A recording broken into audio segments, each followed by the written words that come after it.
Human bid on mystery at auction. He was shocked when alien girl in chains was brought to him. The mystery lot had been listed as salvage, a sealed stasis crate recovered from a sector known only as the Bone Wastes, notorious for its unpredictable energy storms and the ancient predatory species that supposedly nested there. Reese Ripper Thorne, late of the Freefall Marauders and currently operating on the fringes of legality as a debt-ridden salvage specialist and occasional information broker, hadn't expected much. Maybe some pre-collapsed tech, a rare mineral sample, or at best a defunct AI core he could fence to a collector. What he got, after outbidding a shifty-eyed Cathar merchant and a collector in a ridiculous feathered cloak, was this. A figure, clearly female, restrained by heavy energy shackles that pulsed with a dull, sickening amber light. Her skin was the color of a bruised amethyst, scaled in places, smooth in others, limbs long, graceful, ending in clawed digits. A face that was all sharp angles and luminous, multifaceted eyes the color of raw plasma. She was stunning, unsettling, and utterly unexpected. He'd paid a fortune he didn't really have for property, living property. Shit. The auctioneer, a greasy-skinned amphibian named Glorg, beamed, revealing rows of needle teeth. A rare prize, yes? Recovered deep within the waist. Estimated age, unknown. Species, unknown. Condition, appears stable. Energy shackles are keyed to maximum suppression. Standard auction house safety protocols. Reese felt a knot tighten in his gut. Living cargo wasn't his trade. It skirted too close to things he'd sworn off after. Well, after. But the bid was placed. The credits deducted. Backing out wasn't an option. Stable, huh? She looks pissed, Reese muttered, earning a low, guttural sound from the woman in the crate. It wasn't a cry of pain, but something more like a growl, a sound of pure, contained fury that vibrated in the air, her plasma eyes fixed on him. No fear there, only intense, scorching resentment. She understand, basic? Reese asked Glorg. Unknown, Glorg hissed, extending a webbed hand. Here are the release codes for the stasis field. The shackle codes, Utholdi. Ah, those are complex, ancient tech perhaps. Our techs could not override them. They are keyed to her unique biological signature, only something attuned to her perhaps. A specific frequency, or perhaps tied to her very life force, could release them. A feature, not a bug. The recovery team speculated. Perhaps she is meant to be contained. Glorg's smile widened. Or perhaps this is part of her species' ritual. The chains react to her internal state. Calm, they dim. Agitated, they pulse. Fascinating, yes? Rice took the data pad with the stasis codes, ignoring the shackle talk. Ritual? Contained? He just saw a woman in chains, bought at auction. He needed to get her out of here, off station, and figure out what the hell to do with her. This was going to be complicated. Very complicated. As the auction staff prepared to move the crate, he leaned closer to the alien woman. Her eyes, multiple facets shifting and focusing, tracked his movement. All right, mystery girl, he said, keeping his voice low and steady. Looks like you're coming with me. Let's try not to make this any more of a clusterfuck than it already is. She didn't speak, but her jaw tightened, revealing glimpses of small, sharp teeth behind bruised amethyst lips. The amber shackles around her wrists, neck, ankles, and torso pulsed brighter. The air around her seemed to hum with suppressed energy. Glorg was right. She was agitated, and the chains were reacting. Reese felt a prickle of unease.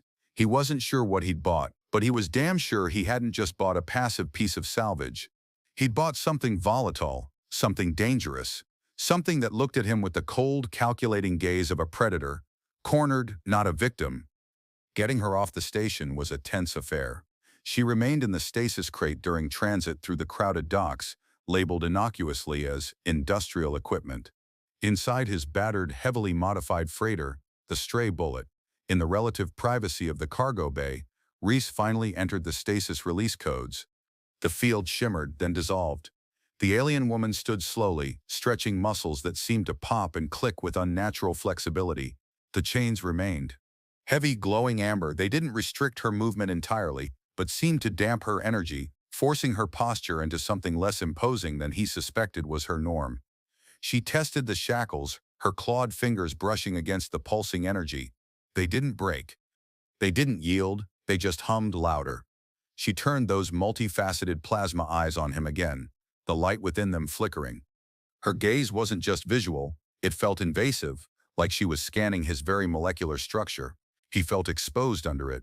"You," she said, her voice a low, resonant rumble, surprisingly melodic despite the underlying intensity.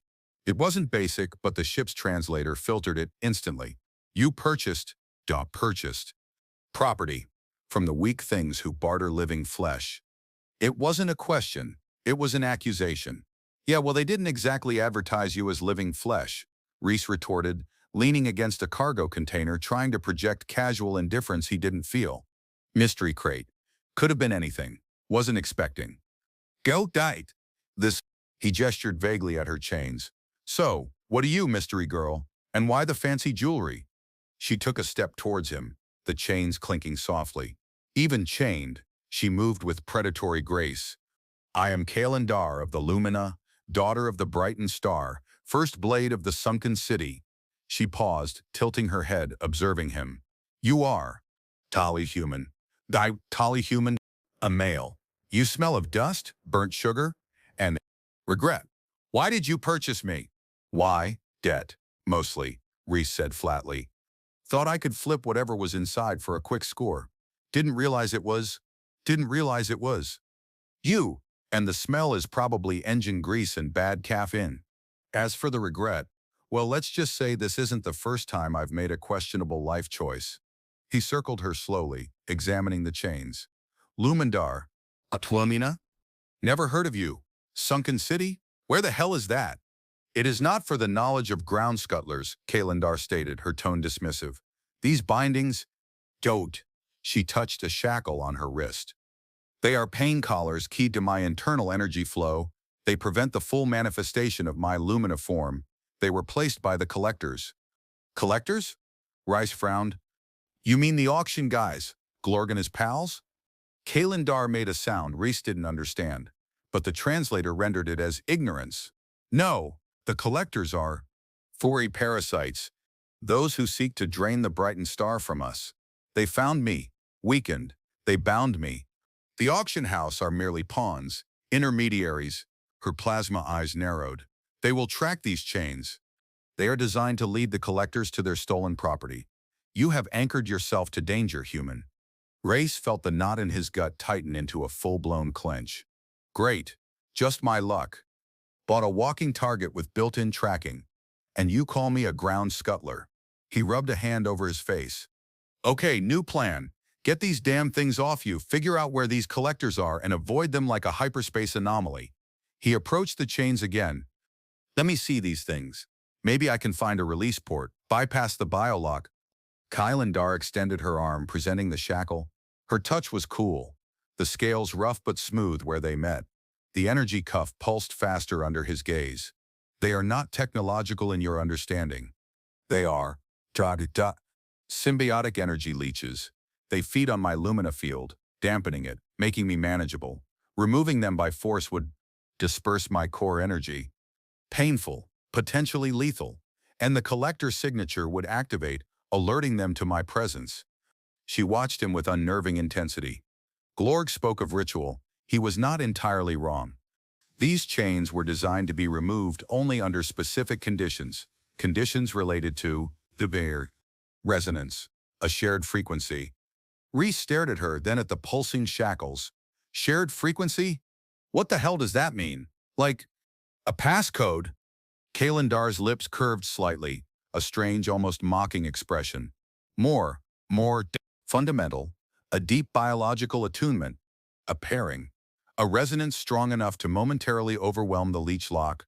She met his gaze, and the intensity in her plasma eyes ratcheted up. "In my culture, such a resonance is found only through the most profound connection, through the joining of essences, through the bonding ritual." Her voice dropped to a purr that sent a shiver down his spine. "It is not a technological solution, human. It is biological. It requires a mate." Rose blinked, staring at her. "A mate? You're telling me these chains, these high-tech energy shackles can only be taken off if you what? Get laid? With some specific guy?" He couldn't help the sarcastic laugh that escaped him. "Come on, that's gotta be a lost-in-translation thing." Resonance, pairing, joining of essences. You're talking about some kind of key fob, right? Or maybe a DNA scan. Kalendar's expression hardened. I speak of what is true. These chains were created by an ancient faction of my own people, allied with the collectors. They bind me until I am resonant, until my lumina field finds a complementary anchor strong enough to disrupt the parasitic lock. The most direct, most powerful resonance for my kind comes through the act of coupling. It is the base frequency of our life force, the moment of highest vulnerability and highest power. She took another step closer, her chained body practically touching his. The amber pulse of her shackles intensified, bathing them both in an eerie glow. They anticipated I would be captured, contained, perhaps brought to a specific location where such a resonance could be forced, or perhaps where I would be compelled to choose a partner, a buckle partner, to break free under their observation. She raised one chained hand, her clawed fingers brushing against his cheek. The touch was electric, sending a jolt through him. His breath hitched. You purchased me, human. You brought me into your close space. You are present. Your biosignature is new to me, yet not entirely dissonant. Perhaps, pops be one fickle peri holdu microchemic reduti. Taliawob, woman saying to junior codentes, Tomad, you could be the resonance. Rice felt a sudden heat surge through him. His body reacted instinctively to the proximity, to the strange alien female touch, to the sheer absurdity and danger of the situation. Hold on, he stammered, pushing her hand away gently. You're talking about sex? With me? To break these chains? His mind reeled. He'd bought a piece of salvage and ended up with a chained alien princess who needed to mate to unlock her shackles. This was beyond a clusterfuck. This was cosmic-level insanity. Before Reese could fully process the implications, a klaxon blared on the ship's console. Red alert lights flashed. External scan detected. The ship's AI chirped, her voice tinny with panic. Multiple signatures. High energy. Fast approach vector. They're hailing. Kalendar's plasma eyes widened, the light within them flaring. The chains, she whispered, her voice tight. Their signature was amplified by proximity to your unique biology. They know I am here. The collectors have found me. Reese swore, loudly. Son of a cosmic bitch! He spun towards the cockpit. AI, plot evasive vectors. Maximum burn. Get us out of here. Hanobi Mullet 9? He ran for the cockpit. Kalendar moving surprisingly quickly behind him, the chains rattling. Running will only delay, she said, her voice gaining a commanding edge despite the suppression. They are faster. They anticipated escape. Your ship is slow, old, a ground scuttler's vessel.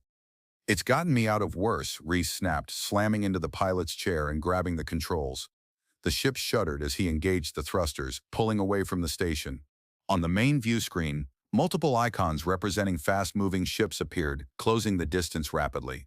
Their energy signatures were massive, unlike anything he'd encountered before. Okay, mystery girl, sunken city blade, whatever the hell you are, he said, his eyes glued to the screen. Looks like we're skipping the awkward dating phase. Those chains gotta come off and fast. Tell me about this. But resonance. How does it work? What do I need to do? He glanced back at her, standing behind his seat, chained but radiating intense focus. If those things are tracking you, and your fancy power-suppressing bondage jewelry is the key to breaking them and getting your fighting chance back, then we need to figure out this mating ritual or shared frequency thing right goddamn now. He didn't have time to be freaked out about alien sex unlocking shackles. He had incoming fire breathing down his neck. Survival first. Everything else, including the sheer mind-bending weirdness of her proposal, could wait. Kalendar watched the approaching ships on the screen, her jaw set. The plasma light in her eyes seemed to intensify, pulsing in sync with the amber glow of her shackles. The resonance, she said, her voice low and urgent.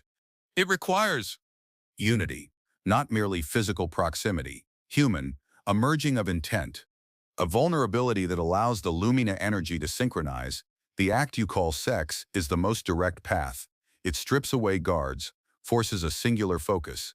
It allows the internal frequencies to align. So naked and distracted? Reese asked, his sarcasm a shield against the adrenaline and fear pumping through him. Sounds about right. Look, can you feel this resonance thing? Can you tell if my frequency is even compatible? She turned her head, her gaze locking onto him with an almost painful intensity. Yes, she breathed, the word vibrating with power I can feel. Potential. A discord. Yes, you are very different, but also strange harmony beneath the surface. It is faint, suppressed by these chains, but present. A unique note in the cosmos. She paused, then added, her voice dropping to that dangerous purr again. And your reaction to my touch. That it confirms compatibility on a fundamental level. Your body, your body, recognizes mine. Reese swallowed hard. His body was definitely recognizing hers. The adrenaline mixed with something else, something hot and insistent. Not the time. Compatibility is great, but are you sure this is the only way? No master code? No universal override? Just biology? Oh, this is the only way I know, Kalandar confirmed, her eyes fixed on the approaching enemy ships. These are not simple locks. They are tied to the deepest energies of my kind. To break them requires a force equal to, or in resonance with, that energy. My full lumina form is currently suppressed. A partner's complementary energy, synchronized through the bonding act, could provide the necessary disruption. It is a ritual of my ancient kin, twisted by the collectors into a cage. A twisted cage that needs alien sex to open, Reese muttered, maneuvering the stray bullet through a rapidly deployed asteroid field. Lasers lanced past the hull. The ship groaned under the strain. All right, screw it. We don't have another option. If this is how you get free and we survive, then that's what we do. He glanced at her, a grim determination setting in. Just, but try not to bite too hard, okay? And maybe explain the ritual as we go? I'm kind of new at this whole unlocking shackles through procreation thing. Kalandar's expression shifted, a flicker of something unreadable in her eyes. It is not, Jay. Procreation human, not in your understanding. It is a merging of lights, a temporary alignment of core frequencies for mutual purpose.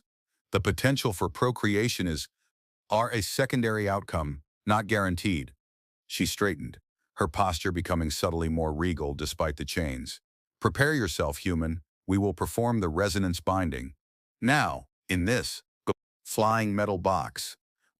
Reese stared at her. Now? While we're being chased by whatever the hell those things are?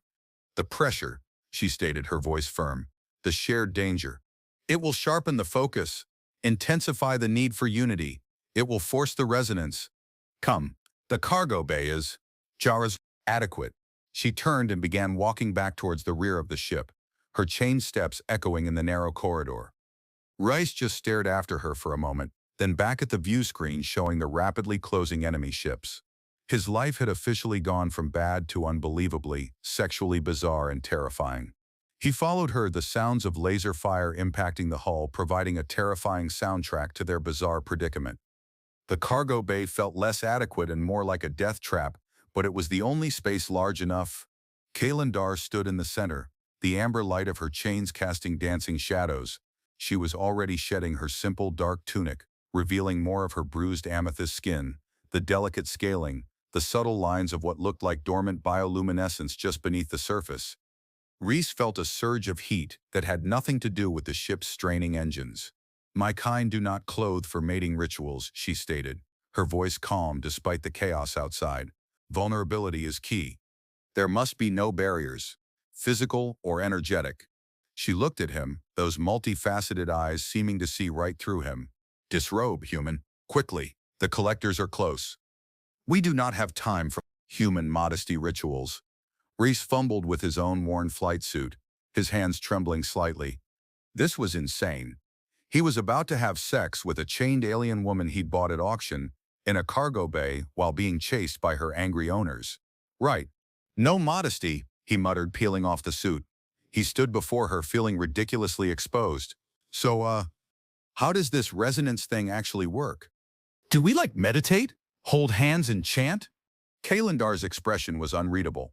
We merge, she said simply, through physical contact, through the joining of bodies. Focus your intent, human, not on pleasure, not on fear, on survival, on synchronization. Allow your internal energy, Kinda wadding white, there what him crania work. Your lifelight, to seek mine. She reached out, her chained hands resting lightly on his chest. The amber shackles pulsed against his skin. He could feel a faint vibration, a strange hum emanating from her. Her hands drifted lower, exploring his form with an alien curiosity that was both clinical and intensely arousing. Her touch was cool, her scaled skin rough in places, smooth in others. The plasma light of her eyes seemed to penetrate him. Your structure is Structure is different, she murmured, more to herself than him. Solid. Less fluid than the lumina, yet strong. Resilient. She traced a line down his abdomen, and he sucked in a sharp breath. The heat in his core intensified. This wasn't just weird, it was powerfully, undeniably erotic. A jolt rocked the ship as a laser blast found its mark. Sparks flew in the corner of the cargo bay. We need to hurry, Reese choked out, his voice hoarse. Kalandar nodded, her gaze still locked on his. Yes, the window is small. The chains, they resist synchronization unless the external pressure is extreme, or the internal resonance is absolute. She reached for the waist of his trousers. There must be total contact, total merging. Her touch was surprisingly gentle, yet commanding. He found himself complying without conscious thought, his own body already betraying him, responding to her alien presence, the strange energy humming between them. As she helped him shed the last of his clothing, she spoke again, her voice a low command. Look into my eyes, human, beyond the physical form. Find the light within me, the lumina field. Do not think. Do not resist. Allow your own light to reach out. Wondering, he met her gaze. Those multifaceted plasma eyes were mesmerizing, deep wells of swirling energy. He focused, not on the strange visual, but on the feeling she described. A deep, inner light, a connection. He felt something shift inside him, a faint resonance echoing the hum he felt from her. It was like finding a specific frequency on an old radio dial. The world narrowed to just her, the pulsing chains, and this strange, burgeoning connection. Her chained hands guided him closer, bringing their bodies together. Her skin felt smooth and cool against his, the scales of fascinating texture. The amber glow of her shackles was now intensely bright, almost painful to look at. A low hum built in the air, originating from the chains, from her, from the space between them. It was a sound that felt less like noise and more like energy. Now, she whispered, her voice strained. Now, human.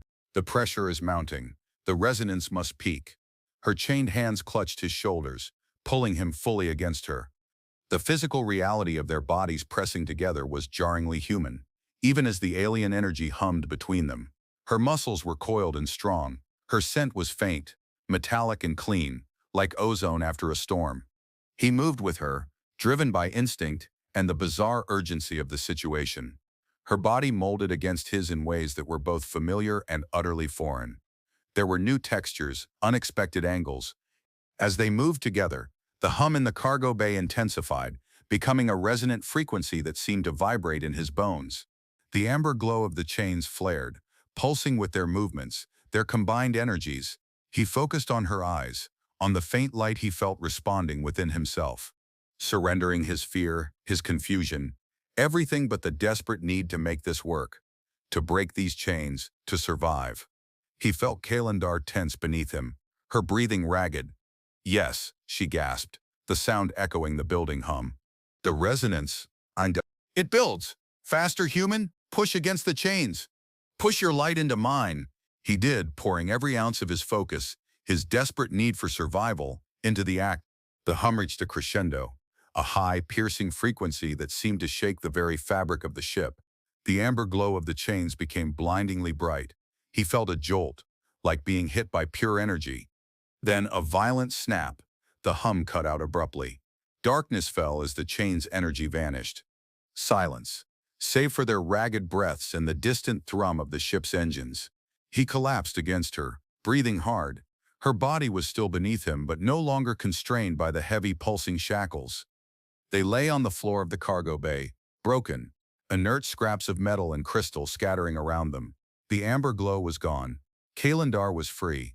She shifted beneath him, her body feeling different now, lighter, more powerful. She pushed him gently aside and sat up, testing her limbs. The suppression was gone. He could feel the sheer raw energy radiating off her now, like standing too close to a fusion core. It was terrifying and exhilarating. She looked at her hands, no longer chained, flexing her clawed fingers. "They are broken," she stated, her voice stronger, more resonant than before. The resonance binding. It was successful. Then she looked at him, truly looked at him, lying naked and spent beside her on the cold metal floor.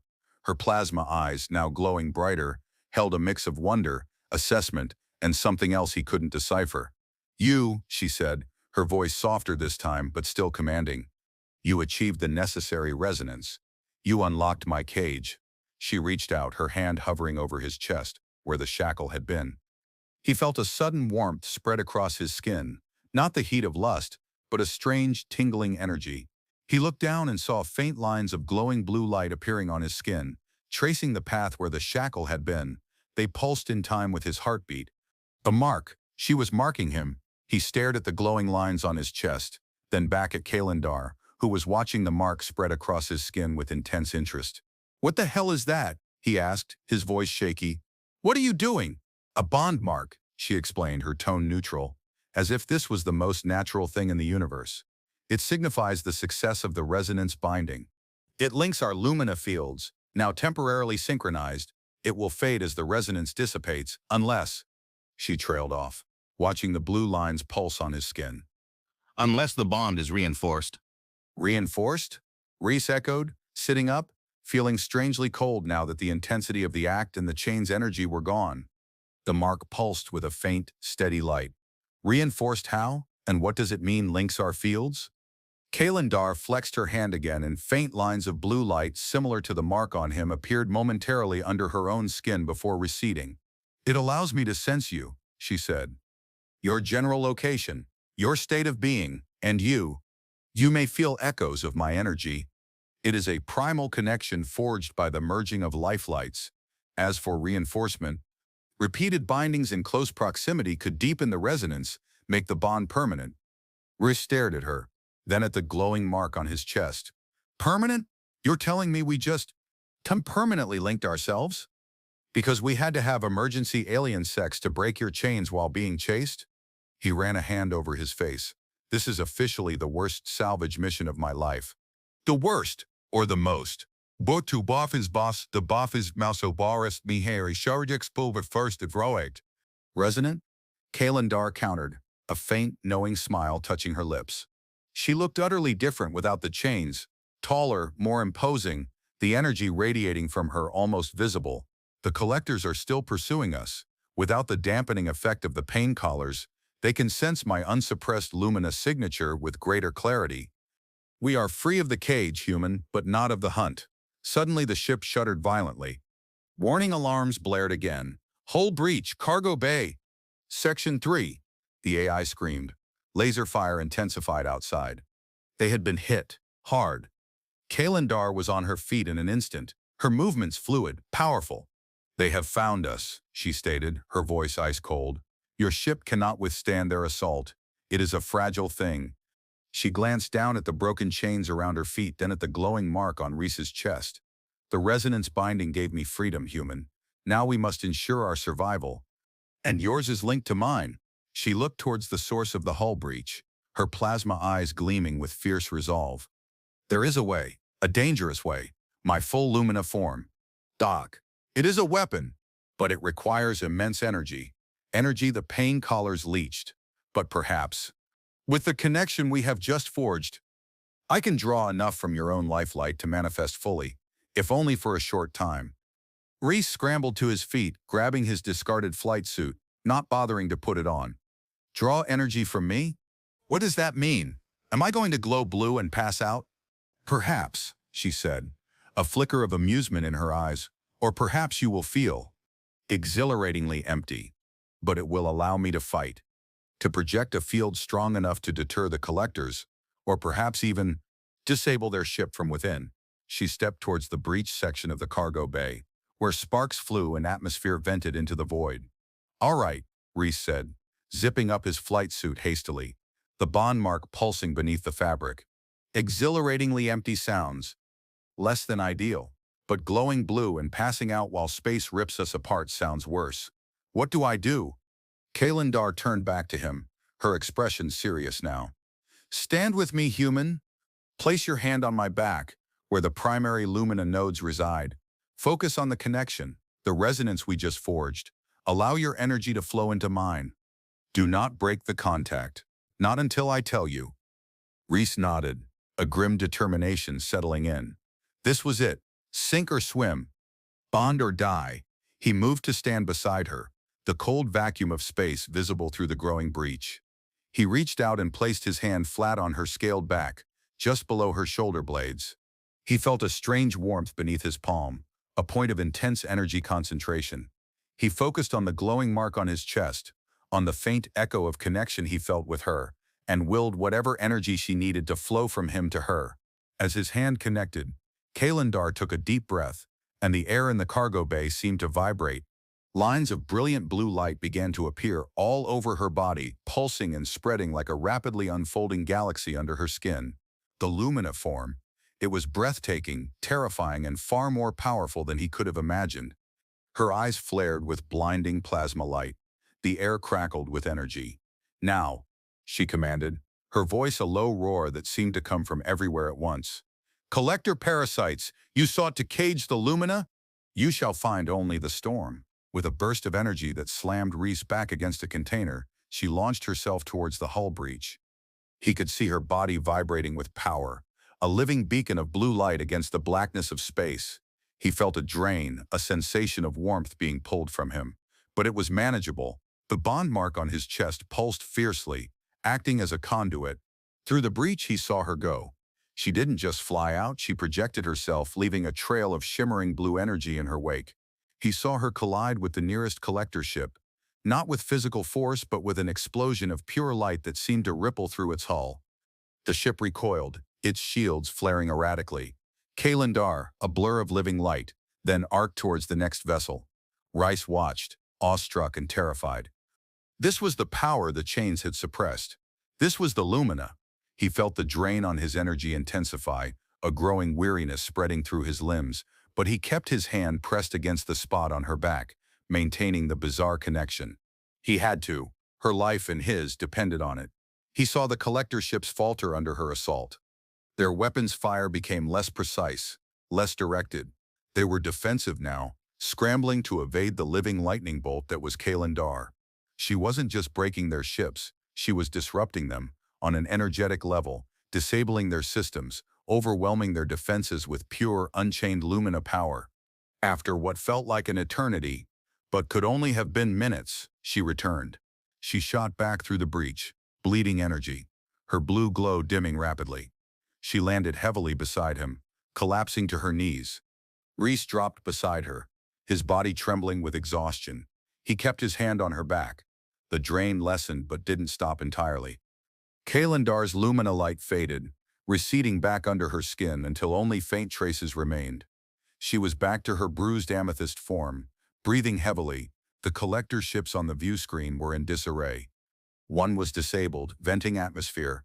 The others were retreating, pulling back rapidly into hyperspace. They are gone, she gasped, her voice weak but triumphant. They will not pursue immediately. They felt the cost of provoking an unchained lumina. She looked at Reese, her plasma eyes dim but still focused. You, jump, human. You anchored me. You provided the necessary conduit. She touched the bond mark on his chest, which was now pulsing with a soft, steady rhythm. The bond is stronger now, the resonance deepened by shared struggle. It will not fade so quickly. Rice felt the mark, the strange connection to her. Exhausted as he was, there was a deep sense of relief, of shared victory. They had done it, they had survived, and in the process, they had forged something unexpected, something strange and powerful.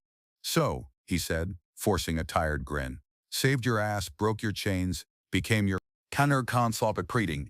Ito say tori suhisi hanate ortimalatikis, battery pack, surged up human or koptangadiminovi komtov, madam pervo foes. What happens now? Kalendar leaned her head against his shoulder, her scaled skin cool against his cheek. Now, she murmured, her voice regaining some of its strength, We find a place to repair your fragile ship. And then, we decide the future of this bond. The collectors will return. And now, you are marked as mine. To them you are property too. Stolen property. The one who freed their prize. Reese felt a new kind of knot form in his gut. Property. Stolen. Hunted. He'd bid on a mystery crate to pay off debts and ended up becoming part of the inventory, claimed by an alien warrior empress who just used his life force as a power source. Great, he sighed, resting his head against hers. Looks like retirement is going to have to wait, and I'm really going to have to figure out what yours means in your culture. It means, Kalandar said, raising her head to look at him, her plasma eyes holding a new, intense depth. You are mine to protect, and mine to command. Unless you wish to challenge the bond?